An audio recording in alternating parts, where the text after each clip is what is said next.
Et voilà. Bonjour. Bonjour.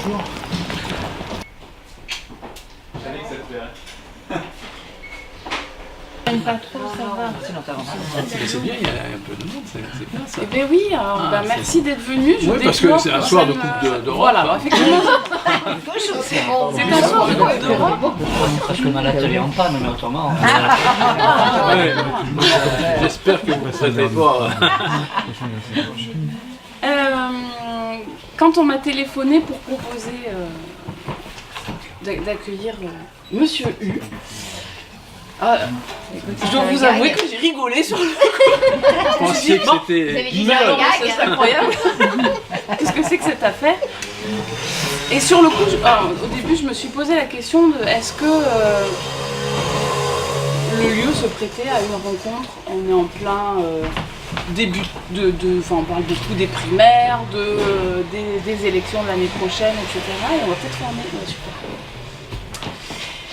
Et puis après, je me suis dit, en fait, la librairie, c'est quand même un endroit où on échange beaucoup entre nous. On parle souvent, alors on parle de livres, c'est vrai, de littérature, mais on parle aussi de ce qui se passe dans la vie, on parle de ce qui se passe dans notre société, on échange, on est d'accord, des fois on n'est pas d'accord, et c'est très bien. Et je me suis dit aussi que on entend beaucoup en ce moment dans les discussions, dans la rue, qu'on a une élite politique qui est tout en haut et qui nous écoute pas et qu'on n'arrive pas à parler avec eux. Et je me suis dit, bon sang, voilà, il y a enfin quelqu'un qui se dit, allez, je vais aller rencontrer les gens.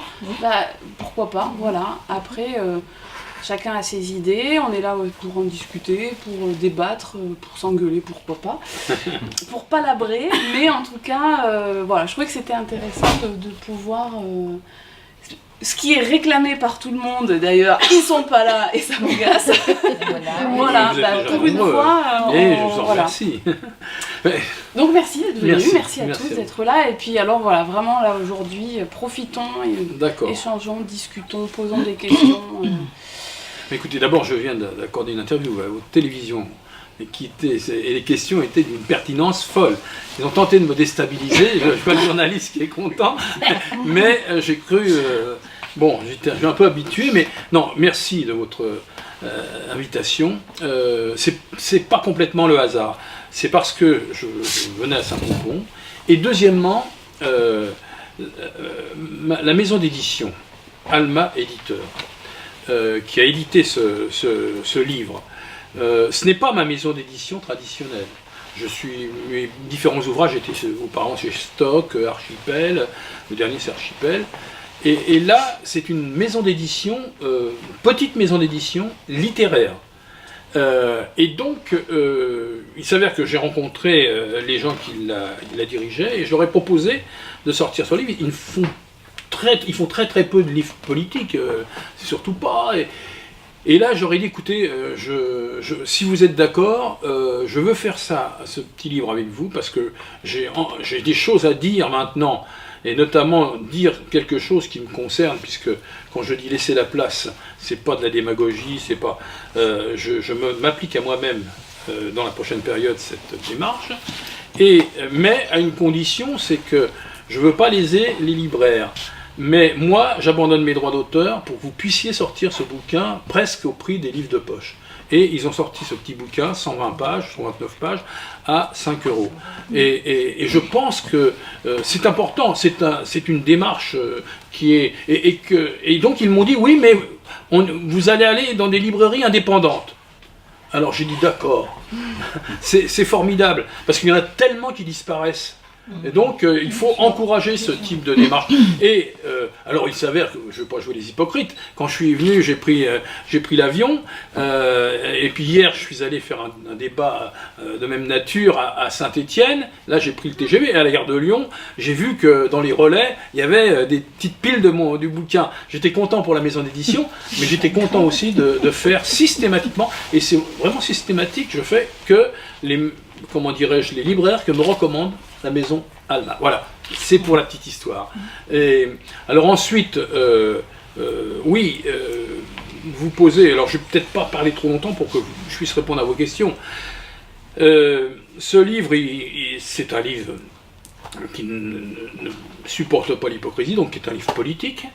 Et au moment où la vie politique française est traversée par une crise des plus profondes qu'elle a jamais connues, et vraiment toute sensibilité confondue, une crise lourde, au moment où les Français approchent d'une élection, l'élection présidentielle, qui, à mon avis, c'est pas l'avis des Français, mais à mon avis, est l'élection la moins démocratique du système français. On élit un monarque, et je pense que c'est pas bon pour la démocratie. Donc au moment où on va avoir cette élection qui vient, moi j'ai été 2 fois candidat à cette élection présidentielle, donc je sais un peu de quoi je parle, mais on va à nouveau être dans une campagne où en haut, l'élite, y compris ceux qui disent qu'ils sont des candidatures citoyennes, hein, l'élite en fait va à nouveau complètement monopoliser l'animation politique, la vie politique, avec des gens qui sont tous bien gentils, mais comme titrait Le Monde, c'est pas toujours bon les titres du Monde, mais là il y avait un bon titre, on prend les mêmes et on recommence en 2017. Eh bien j'ai dit non. Il faut qu'on ne prenne pas les mêmes sans distinction. Moi j'ai dit, voilà, il faut qu'on puisse avoir dans cette élection une vraie campagne, une vraie démarche où apparaissent des citoyens comme vous, des citoyens de la vraie vie, de la vie quotidienne. Alors, on m'a dit, mais c'est pas très sérieux. Pas très sérieux, c'est de la démagogie, une fois de plus. D'abord, toi, tu dis laisser la place, mais laisse la place. Alors, je dis, je vais le faire, et je suis engagé à le faire. Alors bon, on me dit, mais vous avez été des années élu, c'est vrai, j'ai même cumulé à certains moments, je ne cumule plus depuis un certain temps, mais c'est des vraies questions. Mais cela dit, au moins, moi, je le pose, et je me l'applique. Je suis plus jeune que Juppé, hein. Je pourrais être candidat à la présidentielle. Mes amis au départ ont pensé que je pouvais être candidat à la présidentielle, parce que bon, en toute modestie, j'ai une petite notoriété dans l'opinion, on me connaît, hein, c'est pas le mec, j'ai pas le couteau entre les dents, quoi. Donc, ça peut marcher, mais j'ai dit non, faisons confiance à une nouvelle génération, pas le jeunisme. Pas jeunisme, je ne flatte pas. J'aurai beaucoup de candidats aux législatives qui seront jeunes et qui n'ont pas d'expérience politique. Hein, probablement dans plus de 100 circonscriptions. Des gens qui sont divers gauche, ils seront candidats. Mais, alors on me dit, attention, vous envoyez... une journaliste m'interrogeait sur iTélé. Elle me dit, mais vous envoyez Sébastien Nadeau, qui est un jeune agrégé, qui a 40 ans, qui est docteur en histoire, mais qui n'a jamais été dans les appareils politiques, vous l'envoyez au casse-pipe. Pardonnez-moi l'expression, hein. Mais je dis, mais au casse-pipe, oui, elle me dit, parce que bon, il n'a pas l'expérience. Vous dites candidat à la présidence de la République, mais qu'est-ce qu'il va faire? Qu'est-ce qu'il propose? Alors il propose plein de choses, hein. Bon, ceux qui liront le livre, ils verront. Mais, surtout, je dis, mais à quel titre ceux qui sont en place peuvent prétendre qu'eux ne vont pas faire les choses correctement? Ça fait des décennies, toute sensibilité politique, qui sont au pouvoir. Dans quel état est la France? Et donc, moi je suis devenu maire, j'avais 29 ans. Je suis resté trop longtemps. Je suis resté 32 ans maire et j'ai abandonné mon mandat, non pas parce que j'ai débattu, j'ai fait 70% des voix, mais parce que j'ai laissé la place à un jeune de 40 ans qui m'a succédé. Mais ça, voilà. Mais la caste politique, l'élite politique, et j'en suis de l'élite politique, j'ai été formé dans l'élite politique, je suis sénateur depuis un certain temps, j'ai été député européen, j'ai refusé 2 fois d'être ministre, mais dans cette élite politique, on ne supporte plus de laisser la place. On ne supporte pas, et c'est même inconscient parfois dans l'élite politique qu'on ne laisse pas la place. On a toujours un attaché parlementaire qui est là, prêt à la relève. Il est souvent médiocre par rapport à celui qui est en place d'ailleurs. Mais ça fait rien, on garde la place. Il y a une consanguinité. Les appareils politiques, et je sais de quoi je parle, j'ai dirigé 10 ans le Parti communiste, et le Parti communiste, il a fait de moi ce que je suis aussi aujourd'hui par ailleurs. Je ne crache pas dans la soupe. Mais en même temps, aujourd'hui, ces appareils sont morts. Mon dernier livre s'appelait les partis vont mourir, ils ne le savent pas. Mais je prétends, alors quand je dis sont morts, c'est métaphorique, vous voyez bien, mais parce qu'ils vont fonctionner encore un bout de temps, parce que je peux vous dire que ça verrouille. Là, la présidentielle, par exemple, il faut 500 maires pour soutenir le candidat maire ou élu, pour être candidat. Je pense que, je suis président du comité de parrainage de Sébastien Nadeau, je pense qu'on aura ces signatures, peut-être, mais en réalité, qu'est-ce qui s'est passé? Et pourtant, c'est la gauche qui est au pouvoir, je suis un homme de gauche. Là, ils viennent de passer une loi qu'ils ont votée en commun avec la droite à l'Assemblée, où maintenant, c'est plus les candidats qui récupèrent les parrainages des maires, c'est les maires qui doivent les envoyer au Conseil constitutionnel. C'est un barrage. C'est pour empêcher les petites formations comme celle que j'ai aujourd'hui, qui n'est pas les grandes formations que j'ai présidées dans d'autres périodes, ou les partis traditionnels. On ne veut pas laisser la place aux neufs. Hein. Tout à l'heure, avec nos amis journalistes, j'évoquais Gramsci, vous savez, ce philosophe italien des années 20, qui avait un regard sur l'évolution de la société, qui disait on est en crise politique quand le vieux, au sens de l'institution, ne peut pas mourir, et que le nouveau, le jeune, n'arrive pas à naître. Et c'est vrai qu'il disait, et dans mon premier livre, j'ai oublié de mettre la fin de la citation, mais je l'ai dit partout maintenant. Et Gramsci disait, on rentre dans une période, dans ces conditions, de clair-obscur, où ce qui va se passer, c'est que les monstres sont en embuscade. Et je pense qu'on est dans une situation un peu comme celle-là, malheureusement. Donc, voilà. Voilà pourquoi alors j'ai écrit ce livre, parce que j'essaie d'être le plus près possible de la réalité. C'est pour ça que je suis très heureux d'être là demain à Saint-Pompon avec d'autres personnes qui sont engagées en politique. Je pense vraiment qu'il y a il y a une inconscience de la réalité dans le monde politique de ce qui est en train de se passer. Il faut mesurer ce qui est en train de se passer. Il y a une exaspération réelle vis-à-vis de cette caste politique qui tient à tout. Ils n'en veulent plus, les gens. Ils n'en veulent plus. Là, vous avez actuellement un sondage. Dans le livre, je donne quelques enquêtes d'opinion. J'en citerai deux, parce que, enquêtes qui sont postérieures à mon livre. Comme ça, c'est encore plus probant. Le livre était écrit avant. Il y a 3 semaines, une étude a été publiée, relayée par un organisme qui s'appelle le Cevipof. Eh bien, cette étude disait 91% des Français ne font plus confiance aux partis politiques. Alors, on peut me dire, mais attention, les sondages, et on me l'a dit tout à l'heure encore, et c'est légitime. Les sondages, mais quand même, la marge est importante. Et je pense, moi, pour rencontrer les gens, qu'il y a une certaine exaspération. Alors, l'autre sondage qui va réconcilier avec la démocratie, il est publié par je vous citerai le journal, que j'ai lu il y a 15 jours, c'est pas un journal bolchevique, hein, c'est La Croix, le journal La Croix.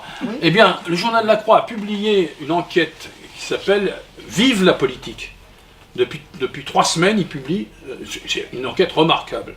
Hein, bon, ils ont publié un sondage. Dans ce sondage, 69% des Français disent qu'ils aiment la politique, mais qu'ils veulent pas. Ils veulent que ça soit autrement. Ils disent, faisons confiance à de nouvelles générations pour la politique.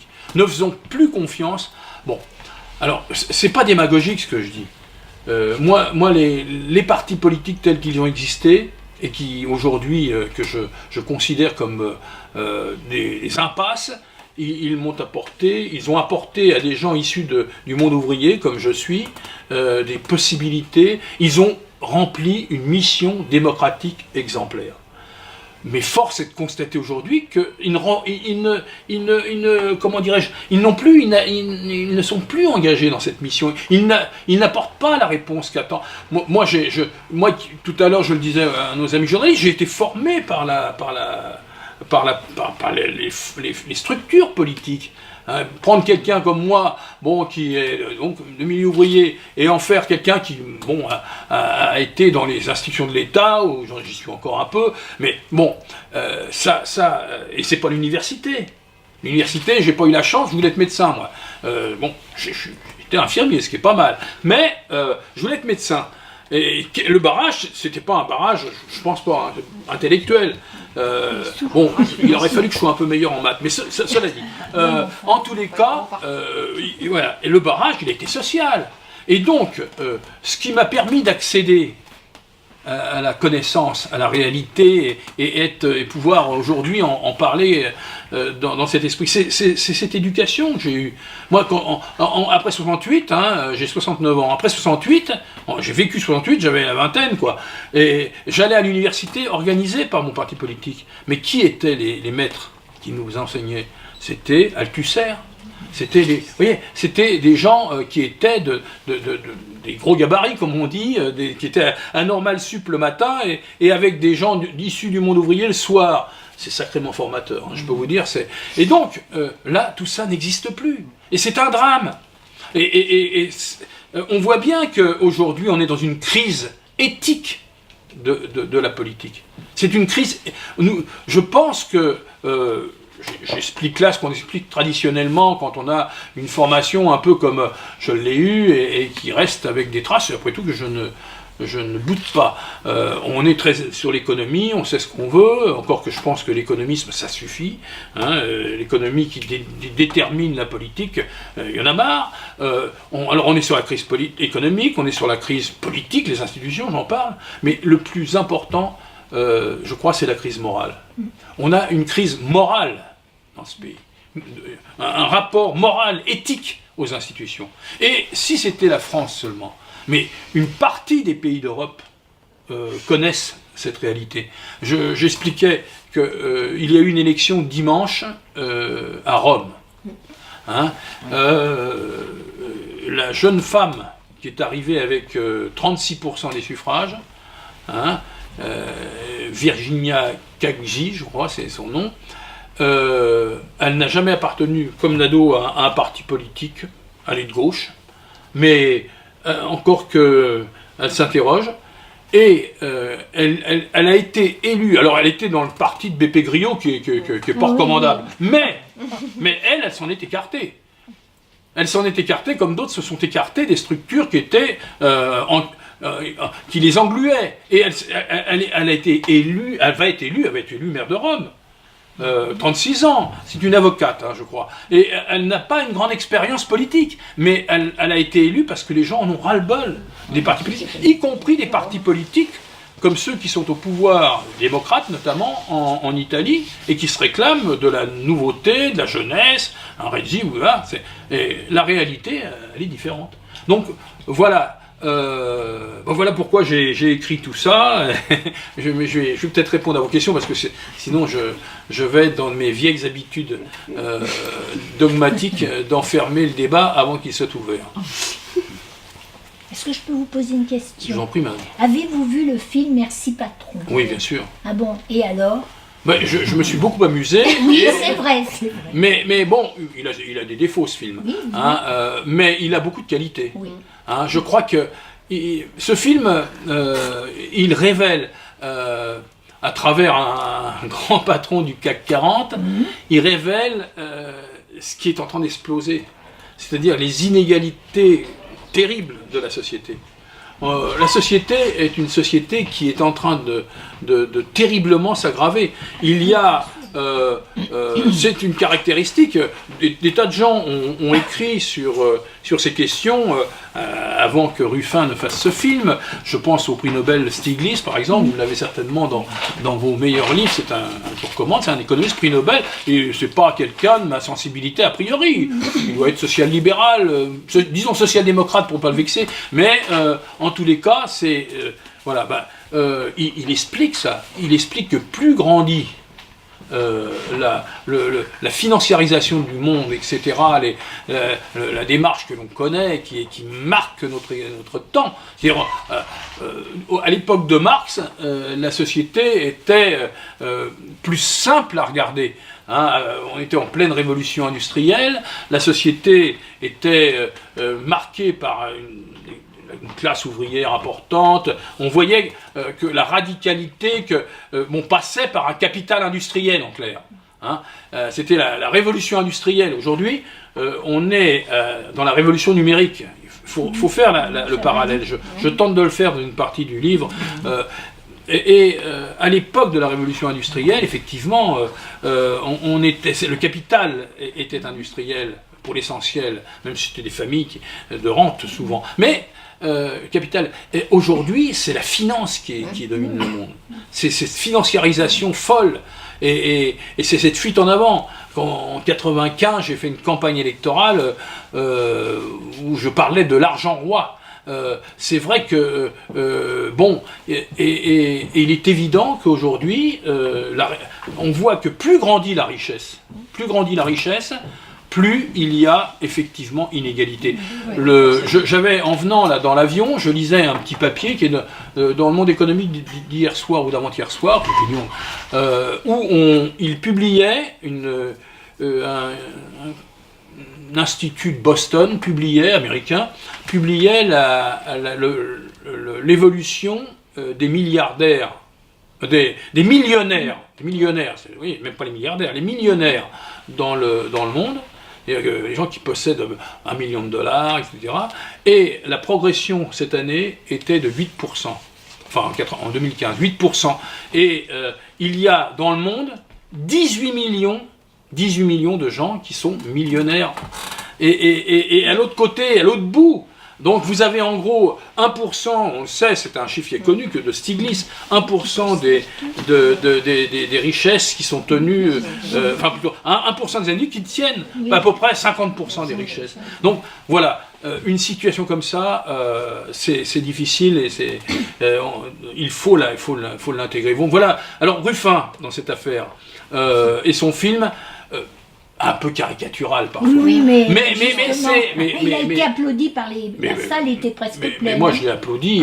Quand je suis sorti, j'étais même ému. Oui. Parce que voir ces ouvriers licenciés qui continuent de se battre. Oui. Ce qui m'a le plus marqué dans ce film, c'est un mot, la solidarité du monde ouvrier par rapport à la crise au chômage. On pensait que le chômage était quelque chose qui était tellement asphyxiant qu'il finissait par étioler la conscience, Or, la solidarité, là, c'est massivement solidaire. Il y avait une chose qui m'a beaucoup choquée, c'est justement l'intervention de Jamet. Envoyer le président à côté de lui. Oui. Hein? Oui. Qu'est-ce qu'il venait faire là-dedans? Oui, ça, voilà. Ça fait partie. Oui, justement, donc ce genre de choses, ça choque. Hein. Ça choque et bon, ça c'est pas la peine on n'a pas besoin de ça pour voir que la société est terriblement porteuse de ségrégation, c'est clair. Allez-y, je vous en prie. Quand vous parliez tout à l'heure de cette course aux financiers, à la financiarisation, est-ce que vous pensez qu'on peut revenir en arrière? Parce que moi, j'ai l'impression qu'on est allé tellement loin, qu'ils sont allés, parce que moi je ne me sens pas concernée. Est-ce que, à cet argent qui refabrique de l'argent, qui est virtuel et qui se multiplie avec de la spéculation, des dettes, mais qui atteignent des sommes, qui sont... Mais oui. Est-ce qu'on peut revenir en arrière? Est-ce que le rajeunissement de la classe politique, justement, c'est une des questions qui va dans ce sens, effectivement. Ce que je veux dire, c'est que... Mais est-ce que techniquement c'est possible? C'est ça aussi sur lequel je vais essayer de dire quelques mots. D'abord, est-ce qu'on peut revenir en arrière? Je crois qu'il ne faut pas revenir en arrière. Il faut aller devant. Il faut dépasser cette société. Parce que le problème, c'est pas effectivement de revenir à un capitalisme civilisé. Parce que nous sommes dans un capitalisme qui pousse la financiarisation de façon folle. Donc la question, c'est pas si on revient en arrière, d'abord on ne pourra pas revenir en arrière. Mais historiquement, on ne peut pas revenir en arrière. Mais par contre, est-ce qu'on peut faire autrement? Et bien moi, je réponds oui, on peut faire autrement. Et c'est dur. C'est pas la peine de dire, on va régler. Mais il y a une prise de conscience. Ce que vous disiez, madame, à propos du film, merci patron, ça participe d'éléments de prise de conscience. Et puis, il faut que l'idée que l'on peut dépasser cette société, qu'on n'est pas dans le trou définitivement, que c'est pas la fin de l'histoire. Il faut que cette idée, reprennent force.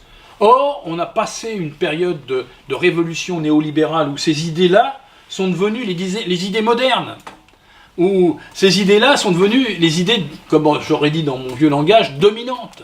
Et eh bien, il faut que les idées dominantes s'inversent. Et c'est possible, par une prise de conscience progressive, voire par des prises de conscience plus brutales, plus fortes. Et on n'est pas partout dans la situation de notre pays où c'est difficile de faire gagner les consciences. Encore que quand je vois des luttes qui se font, comme celle aujourd'hui, pour empêcher qu'on soit dans une situation régressive au plan social, et que les Français, malgré tout ce qu'on leur raconte, continuent d'être majoritairement à dire il faut avoir le courage de retirer cette loi et pas la faire passer si elle ne correspond pas. Bon, je dis qu'il y a des choses qui bougent dans le bon sens. Mais c'est sur la notion de révolution et de dépassement. Dans d'autres périodes, j'aurais porté le concept de révolution, je le porte là sur la notion de révolution progressiste. La révolution, c'est pas les barricades, la violence. La révolution, c'est le changement qualitatif. Et c'est ce que vous réclamez, un changement qualitatif. Jaurès disait il faut une évolution révolutionnaire. C'était une citation de Jaurès. Et nous sommes dans cette période. Il faut une évolution qui permette à un moment donné, de passer à un autre système, à quelque chose d'autre. Et ça, c'est pas la révolution, c'est le dépassement. Il faut dépasser ce système. Alors, il ne se fera pas il s'est fait dans d'autres périodes, par des mouvements radicaux, brutaux. Souvent, ça n'a pas duré éternellement. Hein. Ou alors, ces révolutions ont été récupérées pour mettre en place un système qui portait atteinte aux libertés, etc. Donc, ce système-là, et je parle de ce que je connais bien, ce système-là, c'est fini. C'est dépassé. Il faut autre chose. Et ce dépassement, je prétends que ça peut être une révolution progressiste. Pourquoi et je m'arrête là. Je pense que les grandes idéologies du XXe siècle ont échoué. Le communisme a échoué dramatiquement. La social-démocratie a échoué. Elle n'a pas réussi à transformer la société dans le sens social. Elle a adapté le capitalisme, elle l'apprivoise le capitalisme, et donc c'est pas une réussite, c'est la preuve. Le néolibéralisme gagne toujours dans ces cas-là. Et donc, ces idéologies, à la fois communistes, socialistes, se sont plus à l'ordre du jour. Et je ne nie pas du tout ce qu'ils ont représenté au plan historique. Hein. Je n'oublie jamais, là aussi c'est de Gramsci, il ne faut jamais oublier d'où on vient. Hein. Donc je n'oublie pas. Mais en même temps, aujourd'hui, il faut, je pense, un renouveau progressiste. C'est-à-dire, il faut qu'à nouveau ce qui avait inspiré le 19e siècle, les Lumières avec la Révolution française, ce qui a été l'avancée, les démarches émancipatrices au nom du progrès. Mais le progrès, on s'est aperçu qu'il fallait en parler du progrès. Parce qu'il n'y a pas n'importe quel progrès, il y a un progrès qui a été utilisé contre la société. Il y a beaucoup de gens qui considèrent que le progrès technique, c'est ce qui a produit le chômage. Ils n'ont pas forcément raison en toutes circonstances, mais en tous les cas, le progrès a été, au fil de son histoire, connoté, et en plus on a fait même des choses horribles au nom du progrès. Mais il a été connoté dans son histoire, le progrès. Donc il faut rompre avec cette connotation pour redonner le sens du progrès. En gros, pour être simple et peut-être même un peu élémentaire, pour dire, moi j'ai des enfants, mais j'ai des petits-enfants aussi, je pense que le progrès, c'est que mes enfants, mes petits-enfants vivent un peu mieux que moi. Vivent mieux que moi. Je ne suis pas sûr du tout qu'on soit dans cette situation aujourd'hui. Donc, à partir de là, il faut renouer avec le progrès. Il faut, même, moi mon père, quand j'avais 7-8 ans, 10 ans peut-être, il me disait, bosse à l'école, parce qu'il était ouvrier maçon, il me disait, bosse à l'école, et si tu as des diplômes, tout ça, tu réussiras, tu feras mieux que moi.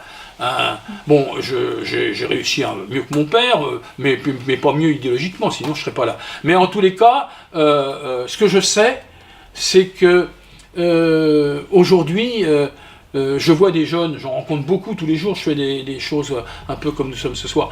Je rencontre des jeunes qui sont bardés de diplômes, qui demandent qui piétinent d'envie de travailler et qui ne peuvent pas.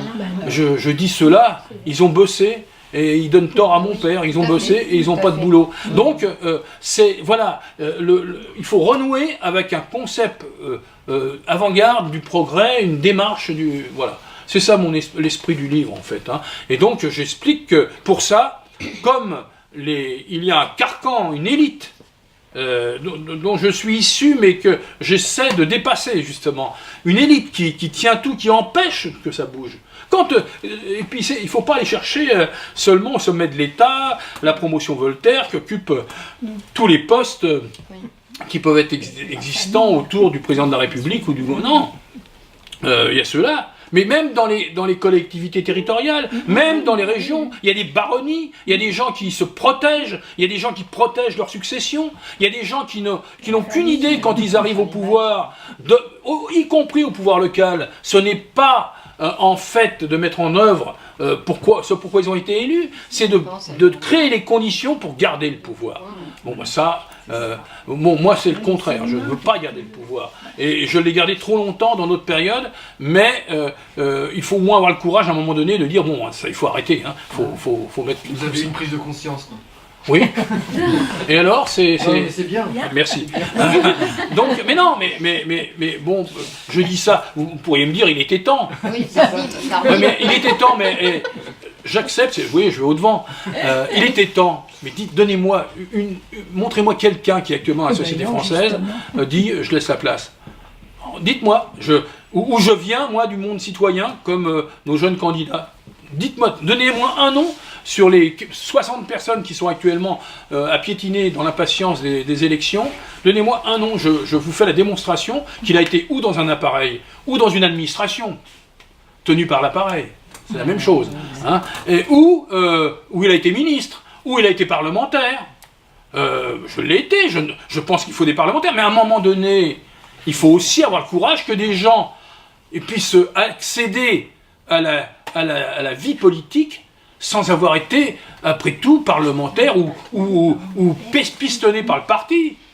Pistonné par le parti, quand ça ne devient pas alimentaire. Parce qu'à un moment donné, quand vous êtes au pouvoir et que ça vous rapporte même des petites prébendes, lamentables petites prébendes, eh bien vous ne voulez pas les abandonner. Donc, moi, je vais vous dire une chose. Hein, et j'arrête là. Je vais vous dire une chose. Bon, ben alors je prendrai la question. Mais je vais vous dire une chose. Moi, mon expérience, pourquoi j'ai répondu à Thomas de venir dans son village. Hein, Thomas, je ne le connaissais pas il y a quelque temps. Il n'est pas dans mon mouvement. Je voudrais bien, mais il va peut-être venir, mais il n'est pas. Non, mais cela dit, pourquoi dans son propre mouvement. Pourquoi j'encourage? Où ai-je pris cette expérience? J'ai été élu maire à 29 ans. Je n'avais pas d'expérience politique du tout. J'avais été engagé politiquement, mais je n'avais pas l'expérience politique. Et donc, ce qui a fait... Je suis devenu membre du bureau politique du Parti communiste, alors que je n'avais même pas un bureau, place du colonel Fabien, et que j'avais comme expérience essentielle, seule, d'avoir été maire. Et c'était la première fois, depuis 1920, depuis ce qu'on a appelé les 21 conditions de la 4e internationale, c'était la première fois qu'un élu, en bureau politique, je vais avoir 40 ans, arrivait dans le sommet de la pyramide communiste parce qu'il était élu, pas parce qu'il avait été d'abord un militant de l'appareil qu'on faisait monter, et j'en ai fait monter moi. Donc je suis conscient de A à Z, mais je dormirais mal si je n'essayais pas d'apporter des réponses. Vous savez, je ne suis pas candidat, je n'ai pas d'ambition personnelle, pas du tout. J'ai refusé, je répète, d'être ministre de François Hollande. Hein, et je n'ai pas été ministre, c'est moi qui ai désigné les ministres communistes dans le gouvernement de Lionel Jospin, mais je n'ai pas été ministre, alors que j'étais secrétaire du parti, certains souhaitaient que je... Mais bon, pourquoi je fais ça Alors que, bon, ça me rapporte peu, je dors pas beaucoup, je fais le Tour de France, et c'est formidable. Rien que ça vaut le coup de le faire, ce type de débat. Mais je fais ça parce que je crois. Je crois qu'il faut changer la société. J'y crois profondément. Je suis pas sûr de participer beaucoup avec ça, mais j'y crois. Je pense que de toute façon, et je termine sur votre remarque, il n'y aura pas de dépassement si les citoyens ne s'y mettent pas, si dans l'horizontalité, si on n'y arrive pas. Ça sera, c'est déterminant. Il faut que les gens aient le sentiment qu'ils peuvent faire quelque chose et qu'ils comptent pour quelque chose. Et les gens sont terriblement culpabilisés et ils se disent mais c'est pas pour moi, je suis pas capable. Je suis pas capable de faire de la politique. Mais faire la politique, c'est la vie citoyenne, c'est ce qu'on fait en ce moment. C'est ça la réalité. Donc voilà l'état d'esprit dans lequel j'ai rédigé ce petit livre. Cécile, qui veut poser sa question? Du coup, qu'est-ce que vous pensez de l'idée que pour ma part j'ai entendu émerger du Nuit debout, lui, de limiter les mandats à 2 mandats successifs? Et Oui, c'est dans mon livre. C'est dans le livre. Je propose trois choses. C'est bien. Je propose 3 choses. Je propose que tant qu'on n'a pas révisé la Constitution, modifié la Constitution, qu'il faudra bien réviser un jour, mais les Français ne sont pas, à mon avis, prêts à une constituante, c'est comme ça, je regrette, mais tant qu'on n'a pas fait ça, il faut d'abord retirer des pouvoirs au président de la République. On est dans une monarchie républicaine, et un homme décide de tout, quel qu'il soit, mais c'est une monarchie. Et donc, il faut déjà, je propose d'allonger son mandat à 7 ans, mais pas renouvelable. Voilà. C'est-à-dire que quand il arrivera aux affaires... Mais pas que le président. Pardon ? Jusqu'au député, jusqu'au maire... Oui, mais attendez, mais ça, pas de problème. Je vais y revenir. Ça, c'est pas 2 mandats de suite. Ça, c'est pour le président de la République, mais parce que là, c'est l'institution principale. C'est d'elle. Dans cette société, dans cette République, cette 5e République, tout dépend du sommet. Tout dépend du président de la République. C'est comme ça, elle a été faite pour ça. Il y avait un homme exceptionnel dans l'histoire, général de Gaulle, qui a fait ça à sa main, face à une déstabilisation à l'époque de la 4e République, mais aujourd'hui, on n'en est plus là. Les habits sont trop grands pour ceux qui occupent le poste. Hein. Donc, il faut supprimer cet étage-là. Ensuite, députés, sénateurs, d'abord les sénateurs, il faut qu'ils soient élus au suffrage universel direct. Qu'ils ne soient pas seulement des gens qui sont élus par leur père. Il n'y a pas un peu trop de députés, de sénateurs. Peut-être qu'il y en a un peu trop. Pour notre pays, quoi. Peut-être qu'il y en a un peu trop, mais c'est pas ce qui me choque le plus. Non. Ce qui me choque le plus, c'est qu'ils ne représentent pas le peuple. Ben oui, donc, je suis pour que les mandats, qu'il n'y ait plus, vous savez ce que, je serais tenté de dire, le crime politique, mais prenez ça à la légère, du mandat qui s'est achevé en 2002, c'est d'avoir inversé le calendrier, ce qu'on appelle au niveau politique. C'est-à-dire que avant, les députés, les sénateurs, les députés, principalement, n'étaient pas forcément élus en même temps que le président de la République. Là, on a inversé le calendrier et automatiquement, quand le président de la République est élu, il lui faut une chambre à sa main. Il a une chambre des députés qui est quasiment sous tutelle. Pourquoi ? D'abord parce que il y a ce système. Deuxièmement, parce qu'on n'est pas dans une élection à la proportionnelle. Tous les pays, on est le seul pays en Europe qui a une élection présidentielle comme la nôtre. Vous pouvez regarder. Et on est un des seuls pays en Europe qui n'a pas encore introduit dans son mode de scrutin l'élection à la proportionnelle. C'est-à-dire que toutes les sensibilités politiques et donc le peuple plus largement puissent être présents à l'Assemblée nationale. Entre le moment où je suis devenu député, c'était en 97, et aujourd'hui je suis sénateur, j'ai vu l'évolution des assemblées. Je peux vous assurer que c'était étonnant. L'évolution des assemblées, ça a été... progressivement, les ouvriers ont cessé d'être présents dans les assemblées, vraiment. Les ouvriers au sens large du terme, les couches moyennes. Et au Sénat, je vois bien. Et les femmes ne sont pas représentées suffisamment. Ils sont plus de la moitié de la société. Et ils sont un quart ou un tiers dans les... C'est pas normal. Il faut absolument, là, alors il y a des évolutions incontestables, je ne veux pas les nier, dans les élections territoriales, on voit maintenant des binômes, etc. C'est un progrès, mais ça ne règle pas le problème de l'égalité, et de l'égalité homme-femme qui passe par là on est sur la démocratie politique, mais je pourrais glisser à la démocratie sociale. C'est-à-dire que les hommes et les femmes pour le même travail gagnent la même chose. Là vous avez 23% d'écart de salaire entre les femmes et les hommes pour un même poste, avec la même nature d'encadrement. Vous vous rendez compte? Donc il faut ça, je continue et j'arrête, il faut qu'il n'y ait plus cumul des mandats, absolu, et que par ailleurs, on limite à 2 mandats consécutifs l'élection possible. C'est-à-dire que le 3e mandat est toujours le mandat de trop, et j'en ai fait plus que 3. Et toujours le mandat de trop, parce que ça bloque le renouvellement. Vous regardez comment les territoires en France aujourd'hui, ils n'ont pas, sauf malheureusement avec un certain nombre d'extrêmes, ils n'ont pas renouvelé pratiquement avec des trentenaires, avec des gens de 40 ans, les assemblées. Mais ce blocage, il est parce que ceux qui ont 50 et 60 ne veulent pas partir. Ils ne le disent pas. Mais ils font tout. C'est eux qui organisent l'élection, c'est eux qui ont les pouvoirs, c'est eux qui sont maires, c'est eux qui sont présidents de région, présidents du conseil. Bon. Et je pense qu'il faut vraiment bouger cela. Est-ce qu'il y a assez de candidats? Est-ce qu'il y aurait assez de candidats? Parce que est-ce que la responsabilité, elle ne vient pas aussi?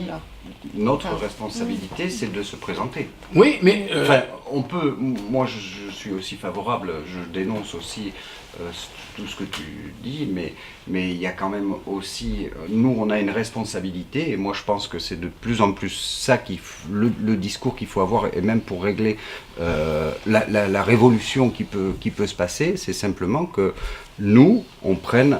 Moi, ça a été ma démarche à Saint-Pompon, dans le petit village. J'ai vu la liste arriver, la liste des mêmes qui se représentaient, etc., en 2008. J'ai dit non, on ne va pas continuer avec ça. Enfin, je veux dire, avec ça, j'ai beaucoup de respect pour les gens, mais c'était trop, quoi. Et donc, j'ai dit, qu'est-ce que je fais? Soit je m'en vais, soit je m'en fous, soit je me présente. Donc, je me suis présenté. Et par ricochet, par chance, j'ai fini. Mais il faut absolument... Voilà, je pense que la révolution peut passer par là. Enfin, la révolution, c'est un grand mot. La révolution le changement. Voilà. Mais Thomas, l'évolution. Thomas, toi, parce que c'est parfait, tu sais pourquoi je suis là. Hein, c'est parce que tu as eu cette démarche, et que on en a parlé depuis 2-3 ans. Mais le problème, toi, t'es... je ne dis pas ça pour te flatter, mais tu es au-dessus de la mêlée. Les gens pensent qu'ils ne peuvent pas le faire. Ils pensent qu'ils ne sont pas capables de le faire. Parce qu'on on les a enfermés avec la vie politique. On les enferme, on leur fait tous les jours. C'est pas votre affaire. On les apprend à se désengager. Alors que le fond, c'est le civisme, c'est tout ce qui se... D'ailleurs, pourquoi les réussites...